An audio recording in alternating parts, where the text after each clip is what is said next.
Allah melihat hati.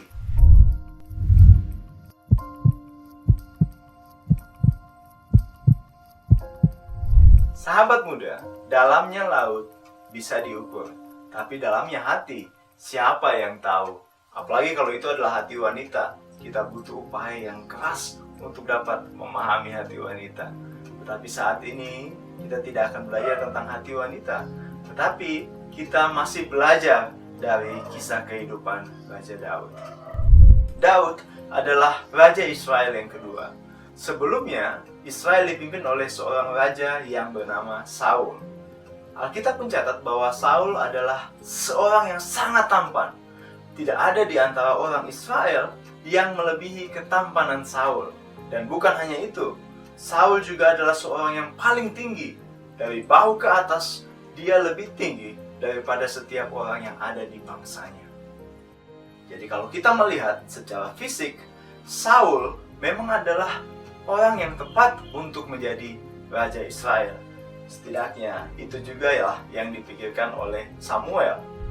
Tetapi sahabatku, sebenarnya Allah memilih Saul bukan karena fisiknya, bukan karena ia tampan atau tinggi, tetapi Allah memilih Saul karena Allah melihat hatinya. Allah melihat bahwa Saul memiliki kerendahan hati, karena Saul menyadari bahwa ia bukanlah siapa-siapa.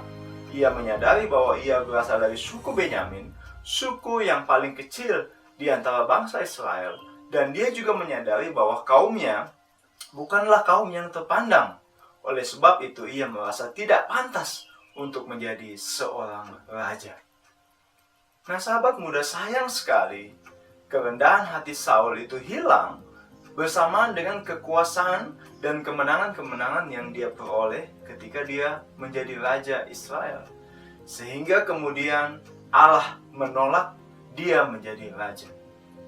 Allah menolak Saul menjadi raja bukan karena Saul kehilangan kekuatannya, bukan karena Saul menjadi lemah, bukan karena pikirannya tidak cemerlang lagi, tetapi karena hatinya mulai berubah.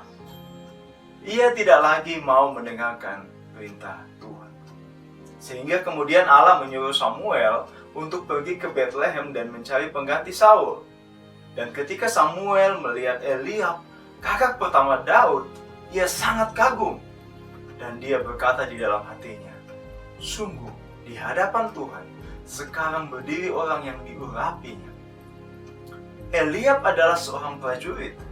Tentu ia adalah seorang yang memiliki perawakan yang gagah dan perkasa, sama seperti Saul. Dan ia sepertinya secara fisik adalah orang yang tepat untuk menjadi raja menggantikan Saul. Setidaknya itu yang dipikirkan oleh Samuel. Dan ini menunjukkan bahwa Samuel belum bisa move on dari kriteria sebelumnya ketika dia memilih Saul, yaitu melihat paras dan perawakan seseorang untuk menjadi raja. Tetapi Allah berkata kepada Samuel, jangan pandang parasnya dan perawakannya yang tinggi, sebab aku telah menolaknya. Manusia melihat apa yang di depan mata, tetapi Tuhan melihat hati. Dan Tuhan memilih Daud, seorang anak muda yang perawakannya tidak sebaik dan sebesar Saul dan Eliab.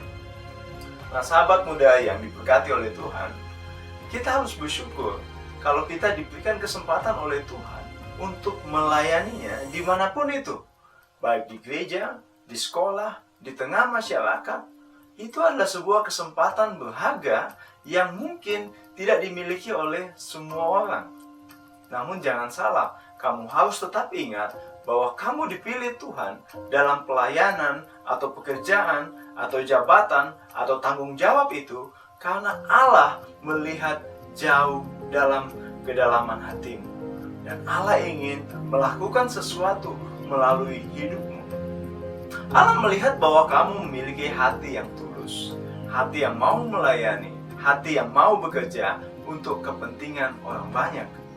Dan ketika Allah memilihmu, maka Ia akan melengkapimu. Ia akan menolongmu untuk melakukan tanggung jawabmu. Namun, jangan sampai hatimu berubah, sama seperti yang telah terjadi kepada Raja Saul. Jangan sampai karena keberhasilanmu, kamu menjadi tinggi hati dan kamu menyangka bahwa semua yang dapat kamu lakukan adalah semata-mata karena kemampuanmu. Sehingga hatimu mulai menjauh dari Tuhan dan melupakan Tuhan dan tidak taat kepada perintah Tuhan. Paulus berpesan dalam 1 Korintus 1 ayat 26-29. Ia katakan, ingat saja saudara-saudara, bagaimana keadaan kamu ketika kamu dipanggil. Menurut ukuran manusia, tidak banyak orang yang bijak, tidak banyak orang yang berpengaruh, tidak banyak orang yang terpandang. Tetapi apa yang bodoh bagi dunia, dipilih Allah untuk memalukan orang-orang yang berhikmat. Dan apa yang lemah bagi dunia, dipilih Allah untuk memalukan apa yang kuat. Dan apa yang tidak terpandang dan yang hina bagi dunia, dipilih Allah. Bahkan apa yang tidak berarti dipilih Allah untuk meniadakan apa yang berarti. Supaya jangan ada seorang manusia pun yang memegahkan diri di hadapan Allah. Jangan sombong. Allah dapat memakai siapa saja untuk melayaninya. Kalau hatimu tidak lagi melekat kepada Allah, maka Ia akan mengambil tanggung jawab itu daripadamu dan memberikannya kepada orang lain yang lebih mengasihinya. Karena itu sebagai orang muda, jagalah hatimu dengan baik. Karena Allah melihat hati dan Dia akan memberkati orang yang tulus melayaninya. Tuhan Yesus memberkati kita. Haleluya.